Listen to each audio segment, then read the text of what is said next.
Memory is an ugly, invisible loner who was betrayed by an entire class of scumbags, so he became the strongest to get his revenge. It all started on the way to a school field trip. Memory was reliving his childhood trauma of being kicked around by his father because he was built like a soccer ball. When he woke up, he saw the back Hugo of the class named Bo M was annoying the class president Sue. However, nobody else seemed to give a about harassment, not even their useless homeroom teacher, who just slept the whole way. Memory tried to stand up to Wada, but the bully reminded him that his existence was pointless. Just then, a jigsaw named Takuto speaks up and tells Wada to knock it off and hand Sue back her book. Wada asks him for some backup with roasting Memory, but Takuto says he's not interested in someone who's more invisible than air. Wada hands Sue her book back, then returns to his seat to pick on a new victim, Yasu. Apparently, Yasu is even lower than Memory in the class social ranking, so he gets picked on just for breathing. Finally, the teacher tells Wada to cut it out so Yasu doesn't jump off a bridge, at least while he's still their teacher. Suddenly, a mysterious light shines around the bus, and the entire class is transported to a strange room. There, a silver-haired woman introduces herself as Goddess Fishes and welcomes them as fighters of evil. She explains that they've been summoned to fight the evil Great Demon Emperor. It's been 200 years since the last set of heroes defeated the Demon Emperor, but he's been revived again, so they need their help. Some of the students think they might be dead, while some idiot girl wonders how she'll do her makeup now. Their deadbeat teacher tells them to calm down and listen to the goddess first, but he's actually just a simp with a suspicious browser history. Takuto asks what will happen if they refuse to fight the Demon Emperor, so the goddess tells them that she has no way of sending them back home. However, they can return if they obtain what's called the evil element, and the only way to do that is to either obtain the Demon Emperor's heart or absorb it when the Demon Emperor perishes. Oyamada insists that the only thing other than the Demon Emperor they could care less about is Memory's existence. However, the goddess goes on her knees and begs them to save their world. Sue asks how puny humans like them can do anything against the Demon Emperor, so the goddess explains that they have powers unlike any other beings in this world. The goddess calls for a demonstration, so the guard brings out a three-eyed dire wolf and a Ned Stark. They unleash the beast, and it goes straight for the head. The goddess casts a fireball spell that incinerates every trace of the beast. The students are horrified by this display but finally understand they're in a different world. Next, the goddess asks them to step forward and discover what abilities they possess. One by one, the students stretch their hands to a crystal ball, and it glows a different color to determine what rank they fall into. However, when Takuto steps up to the measuring ball, the crystal breaks apart, impressing the goddess.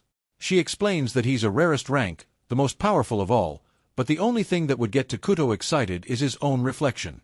The power rankings continue, and Sue is also ranked S-class along with another girl. The goddess is stunned by how rare 3 S ranks are and praises their good luck. Next up is Memory, but when he puts his hand on the orb, a dim purple color shows up. The goddess quickly asks for the next student, completely ignoring Memory as he tries to ask what rank he falls into. Paragraph 4. As Memory heads back, he hears a commotion and turns back to see Yasu's result. The goddess calls him the same as the Dark Hero, who was rumored to be the strongest.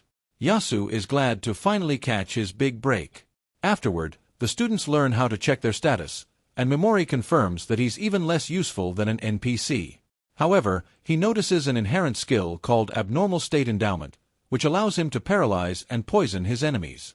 Wada tells the hot goddess to wrap up the lecture, so the simp teacher tells him to stop being rude.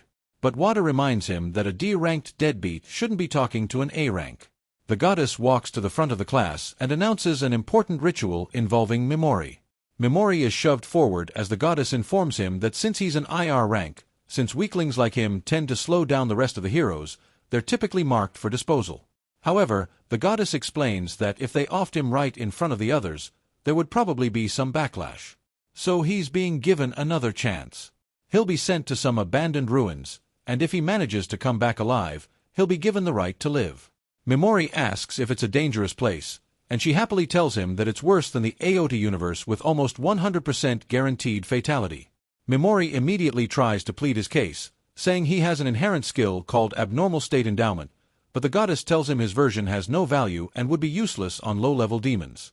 To add salt to injury, she tells him that his stats are too weak, and he can't access some solo leveling hack either.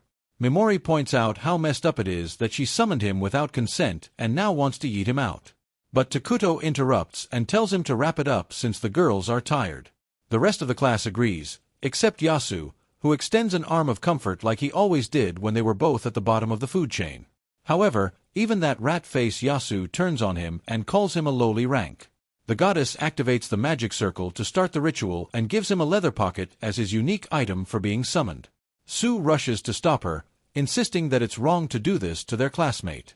The goddess has no choice but to knock the brat right out and then tells the others to witness the pitiful sight of the abandoned hero. The goddess has no choice but to knock the brat right out and then tell the others to witness the pitiful sight of the abandoned hero. Mimori is enraged by her words and tries to use his paralyze ability on her, but the weak power bounces off her dispel bubble, which is a permanent protective barrier around her. Mimori is devastated, but Takuto takes the spotlight away from him when he tries his Dragonic Buster technique just to flex on what real power looks like. The time finally comes and the boys laugh at his pathetic exit, while the girls ask to get their beauty sleep. Mimori damns them all, but no one could care less, so the goddess asks for his last words. As the tears drop from his eyes, Mimori remembers his inner demon, telling him there was no point in pretending to be a good person. It was finally time to reveal his true nature. At that moment, Mimori switches up and tells the goddess to go to hell, and warns them all to be ready if he makes it back alive, as he vanishes. After, he finds himself in a place so dark that he can't open his status screen. He uses his leather pouch as a flashlight and walks around till he stumbles on a pile of skeletons that have been split in half. Suddenly, a monster shows up behind him and tries to crack him open like a nut. Mimori runs for his miserable, pointless life, but the monster continues to chase after him. Mimori can feel its murderous intent, but he surprisingly doesn't feel scared.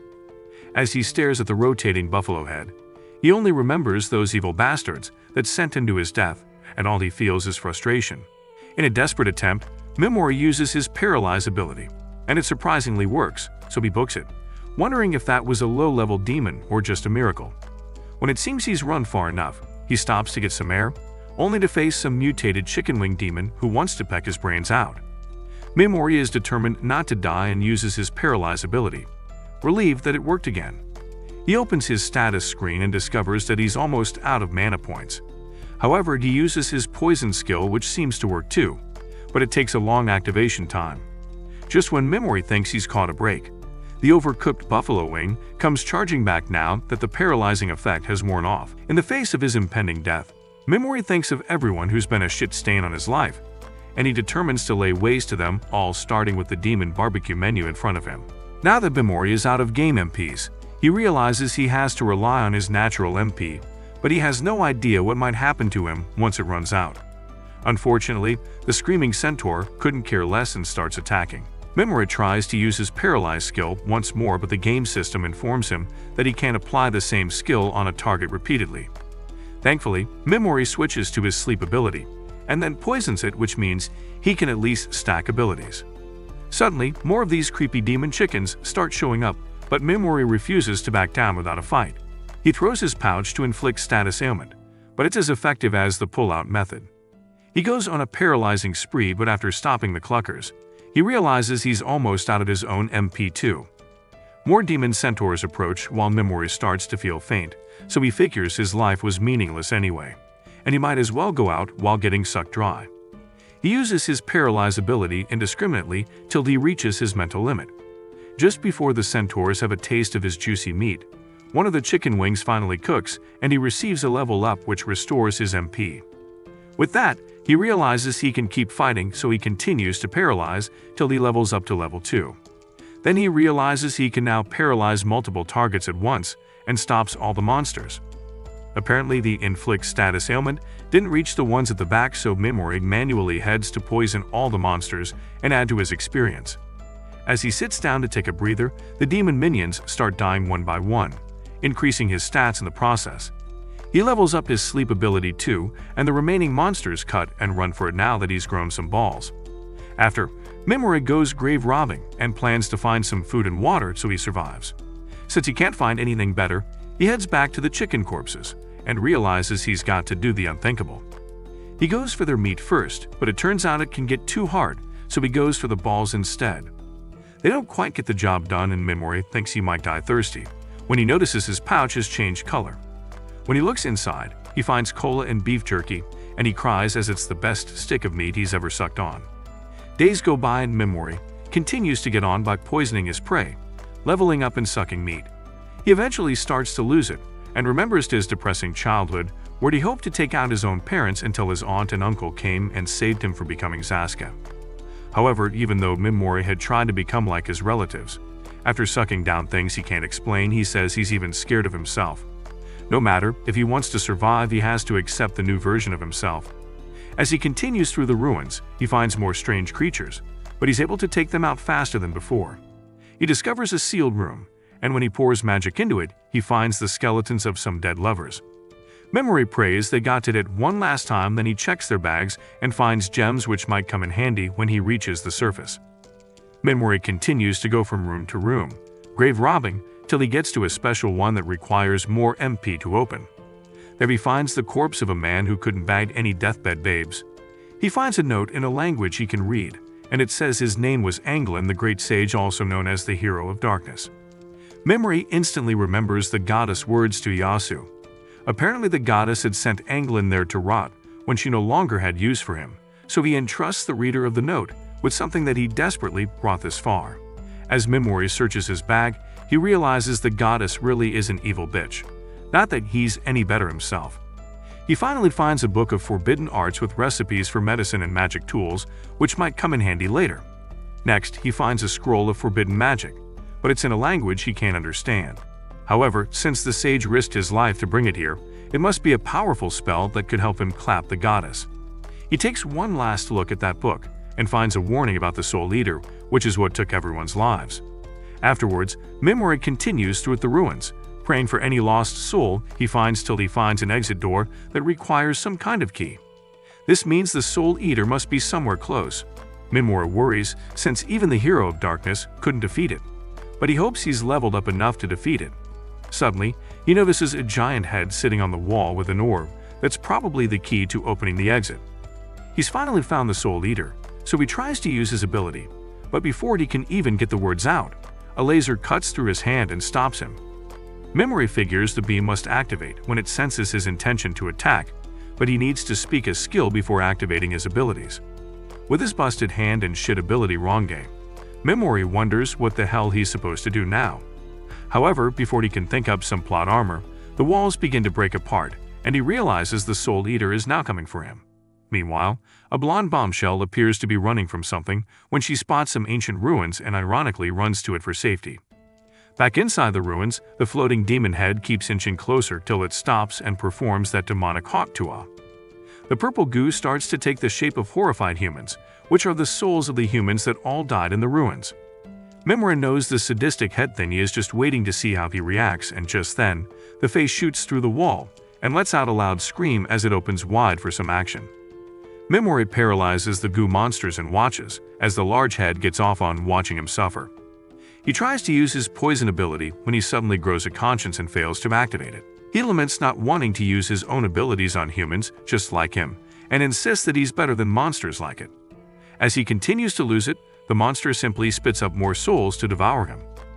Memory backs away as he begs the goo humans to stop, while the demon goes on some acid trip just from watching Memory cower in despair. Memory becomes more and more pitiful as he screams for help and cries in the process, till he finally uses his paralyzed ability on the surprised head.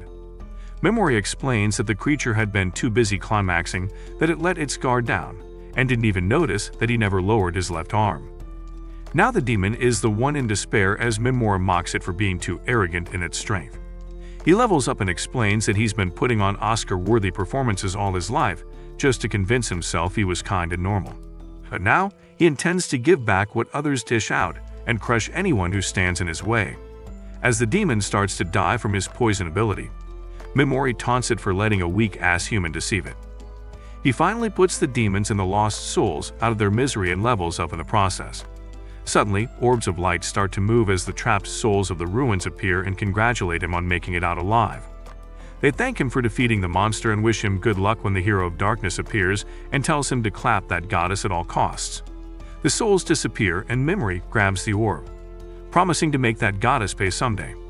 Finally, Memori reaches the exit and inserts the key which opens it up. He says his last goodbye and walks out a free man. Comment budget solo leveling if you want a part 2. And if you like anime recaps like this, then watch this video over here.